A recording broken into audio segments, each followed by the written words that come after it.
Welcome to another edition of the Dialectic Duo. I'm your host, Joshua Michael, and we have a special guest for you today. I'm with a local politician running for Albany County Legislature, Jeff LaMoutain. Jeff, welcome. How you doing? Good. Thanks a lot, Josh. I appreciate you. I really appreciate you coming. Yeah. So I had to come down. I've been watching your show, and you guys, you really bring it. And I like the way you make that safe space to disagree. Mm-hmm. I think that's something that reasonable adults need to be able to do today in politics, in the media, in the classroom, in the workplace, and at family dinner. That's exactly right. I mean, I really appreciate you coming by and just gracing us with your presence. You know, we're here just trying to get the word out about things that are going on in our community. And like you said, you're running for Albany County Leg, and but I just want to kind of get to know your background. Where are you originally from? Oh, Colony. There you go. Colony, baby. Colony. This actually is the original Pop Warner football helmet that I wore. Really? Yeah, no, I'm just kidding. I was small, though. Yeah, I got it. Thanks, man. I always played on the the lighter side, so I used to have to drink water in order to be able to be big enough to play football. Oh, yeah. I was a bench warmer my senior year. Yeah. I know how it goes. Yeah, me too. I grew up with guys like Dave Gamble and Chucky and Chad Dukes on the team. Chad Dukes? I know Chad Dukes. Yeah. Oh, great guys. Yeah. Great guys. Intelligent, kind. Those are people that good role models for our community and Colony. Never have a bad word to say about any one of those guys. The late Paul Rockensteyer and Greg Woodward just locked it down on defense. Rest in peace. Oh no, I'm sorry to hear that. Yes. Yeah. Wow. So you went to Colony High. And I went to South Colony. Well, it was South Colony back then. South Colony, okay. South Colony. And then, South Colony. Now it's just Colony. Now it's Colony Central, yeah. Okay, cool. You went to South Colony, and now what kind of, now you said you're running for county legislature. Now, what does the county legislature do? Well, primarily the county legislator will sit and listen and review. The primary responsibility is to review the actions of the county executive.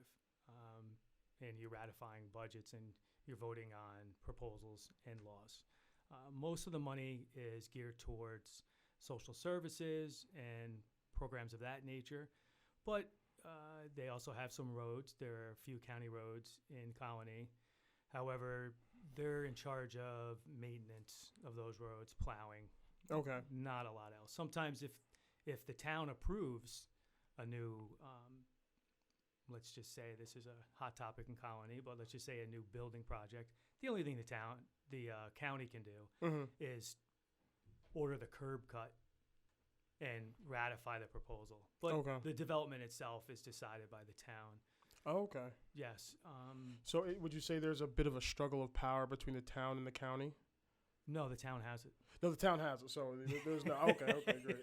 That's like growing up in my house. If there was a constant struggle between my mom and my dad, it's I guess you could call it that. But when all the power rests in my mom's hands, then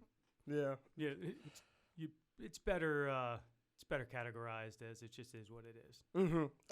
We all have our areas that we oversee. That the planning in the town is a town issue, and it should be.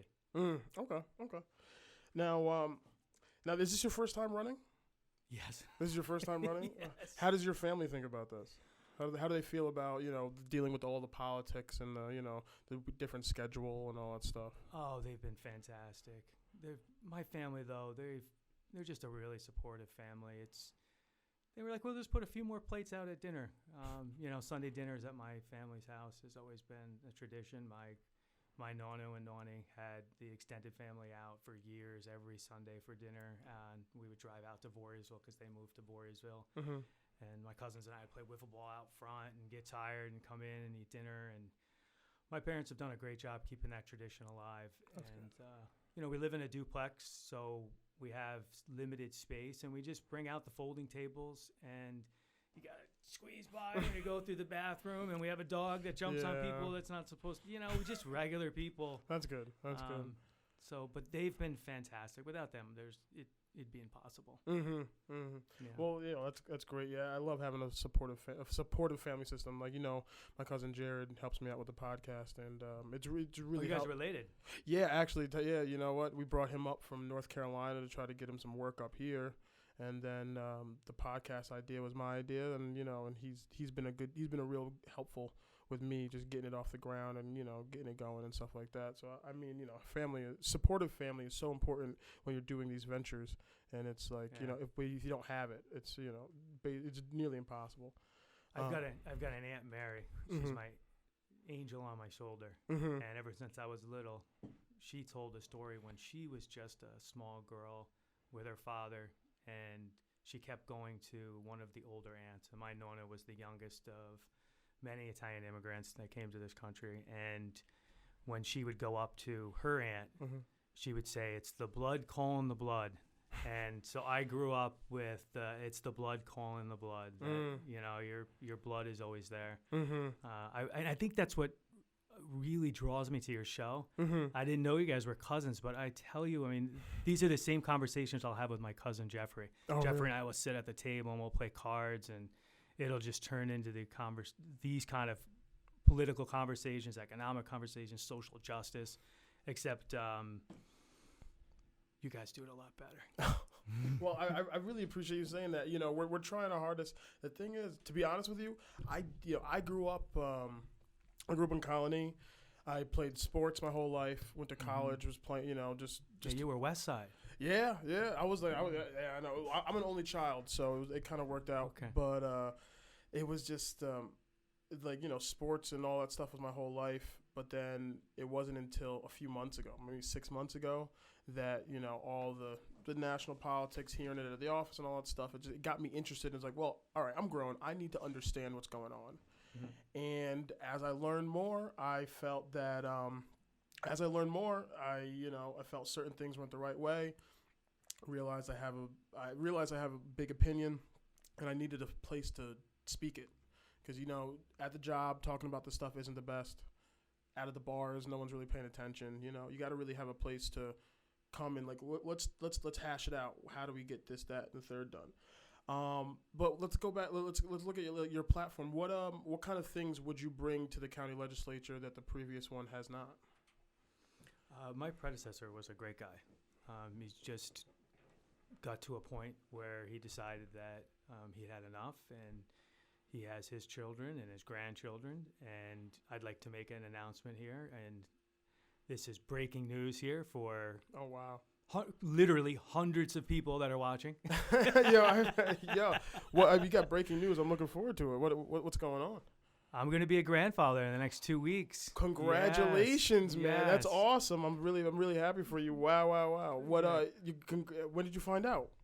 Well, I've known for a while, but I wasn't sure why I wasn't watching the due date. My daughter moved to North Carolina. She's graduating from North Carolina State with her master's in public administration. She ran 14 Love, or a portion of 14 Love on, I believe it's North Allen.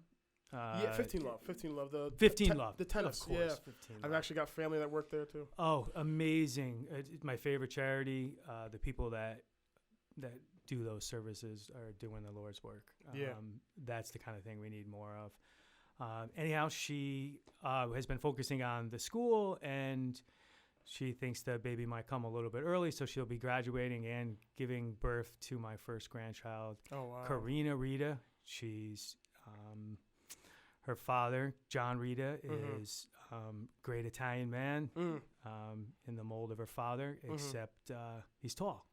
So he's probably perfect. So yes, that's my big breaking news. I'm going to be a grandfather. That's awesome. Can't hide that. That's Can't hide the little chin grays anymore. Oh no, they're distinguished. My father's thank my father's doing that now too. He started to grow the beard out and get a little grays in there. All right. He was like, "Oh, the guy looks like he's been around." Wow. So county ledge. So platforms, I think. We were talking about your platform, but the thing is, So what are you running on? State politicians always say about education and Medicare and stuff like that. But in the county ledge, I'm not. It's so local. It's out of my realm of thought. But I definitely need to know about it. Okay. Well. So yeah, what can you tell me about how you would improve the county ledge? Well, let me start by saying that the county ledge has 39 legislators. Okay. All right. It's probably, I don't know any counties that have any more. Okay. There's quite a few of them. I don't know how necessary every single one of them is, but I do think there's a reason for it. The reason for it is it is the smallest office you can run for. So there are 5,486 registered voters in my district of maybe a total population of 8,000 people. That may sound like a lot, but that's, the town dog catcher has got to get more votes than I do. I think the most important thing that a county legislator does is he provides a community voice. He literally lives in your neighborhood. He should be from your neighborhood. He's a guy that you should have a similar culture with. He's a guy that you should be able to agree and disagree with, which is why for my very first interview, I chose to come in and talk to you, because I really think that, when you mentioned your opinions, like, we all have opinions, but what we don't all have is the class that you and your cousin show to each other, to respect each other's opinions, you can see that you're contemplating each other's ideas, and then you come back with something thoughtful. And I've actually heard you guys say, well, yeah, I can see your point there. Man, is that missing on the national scene or what? It really is. I really appreciate you saying that, because it really does touch me, because that's exactly what we're going for here. We're going for, it's like, listen, there's a lot of stuff going on today. Mm-hmm. And a responsible citizen wants to figure out the truth of the matter. Right. Hence the dialectic duo. Right. We looked up the definition of dialectic. It is investigating truth out of opinions, which spoke to us so much, because it's like, how are we going to get down to the devil? They say the devil's in the details. Talking about Medicare or Medicare for all. Who doesn't want everyone to have Medicare, but who's paying for it? I think it's things. How do we do it? Exactly, and it's things like this that is missing from the scene. It's missing from the conversation. And I know you've seen my Facebook. It gets a little wild on there. It's because thank God we still have the First Amendment, and we need to use it. Absolutely. We need to challenge our own perspectives to see if it is true or not. I really appreciate you coming on and letting us know and informing us about what the county legislature does and how I can help my community through government. And, I would like to suggest that every school teacher out there, am I in the camera? Yeah, right here. Hey, all you other history teachers out there, I teach U.S. history. I teach participation in government. This is a show you need to watch. This is how you want to conduct the debates in your classroom. I think that this format is what public education needs. Your definition of dialectic is the definition of good teaching. And I was always taught, educate before you instigate. And it's a valuable lesson. And as far as the opinions go, opinions are the closest thing we have to our values. Our opinions are formulated on our values, which brings me back to the platform, which, yes, I want to be a community voice, and I want to establish a set of values. And my values they're spread across the line. If I were to say, I'm going to do this or I'm going to do that, well, I've never spent one day as a county legislator. I think people that do that make those promises, they either have a crystal ball, in which case, come on, let me use it too. That would be fair, right? Or maybe they're just promising things that they think people want to hear. I know that sometimes people will look at me funny, but my experience has been, when I'm honest with people and genuine, I don't have to prepare a script to come in to talk to you. I come in and talk to you like I'm talking to anyone else at the door. I come in as Jeff LaMoutain. I can't leave Jeff LaMoutain the father, Jeff LaMoutain the teacher, Jeff LaMoutain the coach, Jeff LaMoutain the volunteer or the community servant outside. It's without any one piece, I'm not Jeff LaMoutain. Mm. So the next part is my approach to this local campaign has been, I'm going to get out there and I'm going to meet every single person registered or not, in my district. I'm going to just knock on the doors. Now, that's an impossible task, but I'm going to try. Definitely by June 25th. Yeah, it might take some time. Yeah, well, if I'm going to be taking this summer off from teaching summer school. I am still going to be doing my work with some of the immigrants in the naturalization course and the writing courses and the high school equivalency. But other than that, I'm going to be dedicating my time to walking around and just introducing myself and introducing myself to people who will disagree with me. And I'm hoping that I will learn from it. Mm-hmm. There are two kinds of educations in the world. You can go out and you can get one at a formal institution, and you can go out and you can get one from people who have lived life. I feel like I'm getting a great education right now. I've learned so much. I don't see how I can lose. I mean, the only thing that could come out not in my favor is an election. Mm-hmm. You can't take away the hundreds upon hundreds. Now, I mean, I'm actually minimizing it here. I'm now over 600-700 people that I've had personal conversations with from both Democrat, Republican, independents, conservatives, and they're giving me a true education on what's happening. And there's nothing better than sitting down with the older generation and just listening. It's a lot cheaper than my SUNY Albany education. And I'm going to say that in some ways it's much more effective. I've grown so much in the last 6 weeks. That's great. Yeah, you're so truthful when you say there's nothing like talking to the older generation and getting their perspective. I have a 99-year-old grandmother who, thank God, is still with us. And she, it's just, when her brain has always been there, but recently it's kind of starting to drift. But when she is lucid, she says some really great things that usually you never think like, oh, I've never seen it I never thought about it from that perspective, Mm-hmm. You said you were a teacher. Yes. I didn't ask you that earlier. I would love to get back to that. So you teach history in summer school sometimes as well. Could you tell me a little about your teaching career and what that's been like? My teaching career it's been a reflection of who I am. I started parenting very early. My entire adult life has been as a parent. My oldest, Gabrielle, my first baby, mm-hmm. who's now married and having her own child. And the three people I would not want to run against is Gabrielle, Jefferson, and Mary, because those three kids, I've poured my heart and soul, my energy and my love into them mm-hmm. since the day where they were born. But my teaching career just naturally manifested. I mean, it seems like the best things in my life have just appeared at a time when I was ready, and I just allowed myself to take the chance. And it's scary.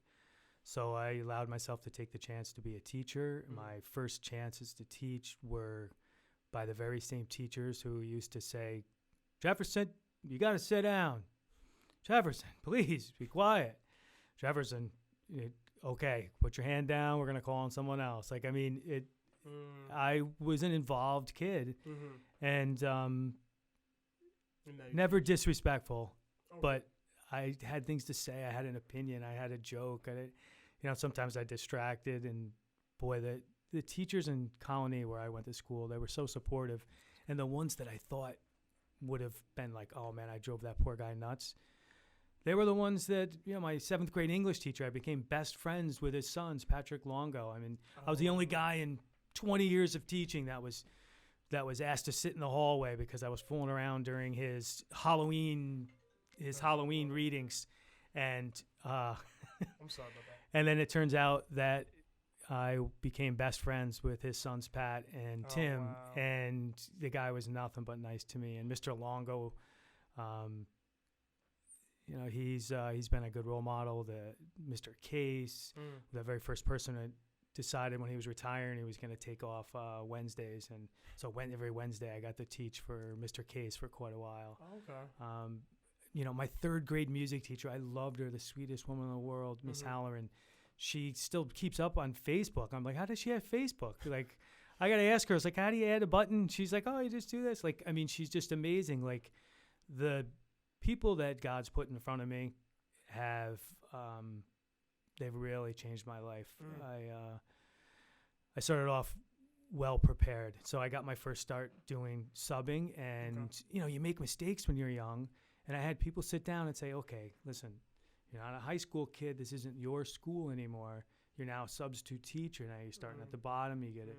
Again, it was a lesson of humility. And, I've went on and had a successful teaching career for the last 23 years. I started a program for Questar called the Career Academy, which allows kids at risk to come in, at risk of not graduating, to come in and graduate with the extra help and the flexibility we can provide. And the other half of the day, they learn to be carpenters. They learn to be plumbers. That's great. They work in HVAC. I had a student graduate from the IT program, culinary. I mean, just that's what you so. want. I joke around with the kids. I'm like, listen, you need this to graduate, and then in the afternoon, you need that to actually make a living. So you might want to pay attention more in the afternoon. They don't realize. The thing is I have a few teacher friends, and I'm realizing the pitfalls of going to college without a plan, and how many kids think they need to go to college but they don't know what they want to do. But it's the trades that can be a great in between. If you want to learn a trade, go work for a few years, make some money, and then pay for your own self to go to college. So when you get out, you're not in debt, and then you have a skill, and then you have another skill, hopefully on top of the college degree. I was thinking when you're talking about teaching, how are the kids these days? Because what's it like? How is it? I mean, I hear horror stories. But I don't know if Colony is like that. I know that a lot of teachers. I know that teachers that I know, they deal with troubled kids whose home lives aren't great. So they come to school unprepared, and the parents don't really care, and trying to get these kids. Well, that's. I don't mean to interrupt, but first I don't want any misconception. I got my start at South Colony. They helped prepare me. Okay. That's what you need out of college, and then you need to go to a school. I was then sent away to like Oppenheim Ephrata out in Dodgeville, New York, very outside of Johnstown, pretty far away. And then I was able to come back to Albany and start my career. You need to pay your dues as a teacher. It's a tough gig to get into. I teach right now in Hudson, so I drive to the city of Hudson. And I think it's a misnomer that, the parents don't care. I do think that the parents are less supportive than what you would find in the upper suburban schools. The suburban schools, I'm not going to name them, but I think we know in upstate New York, the suburban schools that always do well. But it's not out of lack of care. One of they're not really sure what exactly they're supposed to be doing. They're not always formally educated as well. They are working two jobs. They're working through their own social problems, which we all are working through. And they need a little extra help. And what happens is in a system where it's age referenced and you're stuck with a group of all the 5s and all the 6s and then all the 7s and all the 8s, that, you have a bad year, you're a year behind. How do you make that up? Well, the program we have has a great amount of flexibility, and we do work with the parents, and the parents are supportive. And when we help the parents help the students, we see a great result. And a large part of our program is staying in contact with the parents. There's no name, there's no blaming, there's no finger pointing. It's like, how can we help? And we work as a team. So we get a little less conflict than others. I've heard some horror stories. There's been some classrooms I've been in. I've had some chairs thrown at me. There's been some tough years. Yeah. But primarily the people that I work with, I'm doing probably what's the least important thing for them now. I'm bringing them that skill that's going to pay off later, that skill to be able to write, that skill to be able to pass an exam. But what they need is those people to sit down and let them know that they're unique, they're special, they will be successful, they're safe, they're comfortable. So building that culture is the most important thing. I built a culture in my classroom about a story about a bus. We call it the positive energy bus. And, we talk about when people come in and the kids call it hating or dissing or, it's negative energy, man. And it brings you down, it brings the people around, and it slows the bus down. And that, we have a mission and we have a vision, and we are all the drivers of our own bus. And I encourage them every day. I was like, come on, let's get you back on the bus, man. Let's get back on that bus. And, it takes extra time. It takes extra time. And when you got 40-minute periods, you can't do things like that. I have 2.5-hour blocks and a lot of flexibility. When you put the teaching back into the hands of the teachers, it's amazing what they can do. Right from member circles to writing consultations that are one-on-one, which can't be any further from each other on the spectrum of, what kind of teaching style you have. But they're all incorporated in our class. Okay. So it does bring me back to a platform. I am a big supporter of small businesses. Okay. So being that I work with the trades, I spent a lot of time working with business math, because you need to take 3 maths to graduate the Regents diploma. Okay. And the students will often come to me with 2 math credits, or sometimes 1. We help them pass the Regents, and then senior year we'll do a lot of entrepreneurial math, and we set up business plans, setting up people who can weld, people who can fix cars to start their own businesses. I think it's an incredibly important part of our culture and our economy. And I always put culture first, because our economy is based on a culture. And my personal view is that the longer you can keep your dollars in your community, the better your community is. And when you go to big businesses, what happens is the money goes into profit. You're paying less, but the profits are then shipped out of your community immediately. I've read some studies that sometimes a neighborhood dollar, especially in lower income families, will be in their neighborhood for, now this is each dollar, so on average, for less than 14 minutes before it's shipped out of the neighborhood. That's Amazon's fault. Well, and it could be, but the people, we have personal responsibility. Shop local, buy local, support family-owned businesses, and I think that the whole community prospers. And then you get that new innovative voice. You get that new podcast. Yeah. You get it. Like, find the guy locally who's trying and go and give him a shot. Find the woman who's put her life on the line, who's put her family's nest egg on the line, and support her. It'll come back to the community. What you put out is what you get back. Jeff, that's so perfect, Jeff. I really appreciate that, because when you say it starts with a culture, that is something that I noticed was missing from my area for a long time. I noticed there was a culture of, well, me, I'm 27. I'm I'm a few years out of college, but there was a culture with my peers of just work enough to pay for your bills and then party, and I believe that culture has dripped down to the young kids, kids in high school, and just like, and people, and I feel like if I realized at a young age how important it was to learn, how important it was to educate myself, I think I would have taken it more serious. But I also am learning in my old age how I learn. Like you said earlier, you can do formal education, but you like to learn best from someone who's doing it in the real world. And that's me. I'm one to monkey see, monkey do. If I see someone do it, I can replicate it. But, but you're talking conceptualizing it, that's a whole nother world for me. But, Jeff, thank you so much for gracing us with your presence. Thank you. Jeff, this is Jeff LaMoutain. He's running for Albany County Legislature. Make sure you vote for Jeff. Any last words you'd like to say? Anything you'd like to promote? Yes, I'd like you to stop by my webpage. It's jefflamountainforcolony.com. And please add me on Facebook. It's Jeff LaMoutain for County Legislator. You won't get a bunch of promises. What you will get is me interacting in the community. You'll get me interacting as a father. You'll get some of my beliefs, some of my positions, but you'll get them in practice, not in promise. So thank you very much for having me, and this has been a blast. Thank you. Thanks again. This is Joshua Michael for the Dialectic Duo. Thanks again for joining us, guys, and like, share, and subscribe, please. You have a nice day.